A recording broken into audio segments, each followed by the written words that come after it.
Cabbage పులిహోర కూరకి సన్నగా తరుక్కోవాలండి. బాగా క్యాబేజీని సన్నగా తరిగి కొంచెం ఉప్పేసి, వాటర్ వేసేసి కొంచెంసేపు మగ్గబెట్టుకోవాలి. బాగా మెత్తగా ఉడకనివ్వకూడదు. జస్ట్ కొంచెం మగ్గితే చాలనమాట. వీటిని పూర్తిగా చల్లారబెట్టేసేసి నీళ్లు ఉంటే పిండేసేయాలి. బాగా పిండేసి ఉంచుకుని డ్రై ప్యాన్లో 2 స్పూన్లు నువ్వులు ఎర్రగా వేయించేసుకుని, చాలా కొంచెం ఆవాలండి. మీకు ఆవ పొడి ఇష్టమైతే వేసుకోండి, లేకపోతే ఉత్త నువ్వుల పొడి.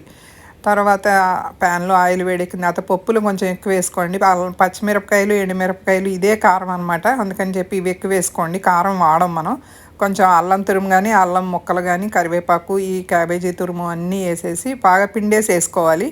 అప్పుడే పొడి పొడిలాడుతూ వస్తుంది. ఇందాక ఒకసారి ఉప్పు వేసాం, మళ్ళీ కొంచెం ఉప్పు చూసి వేసుకోండి.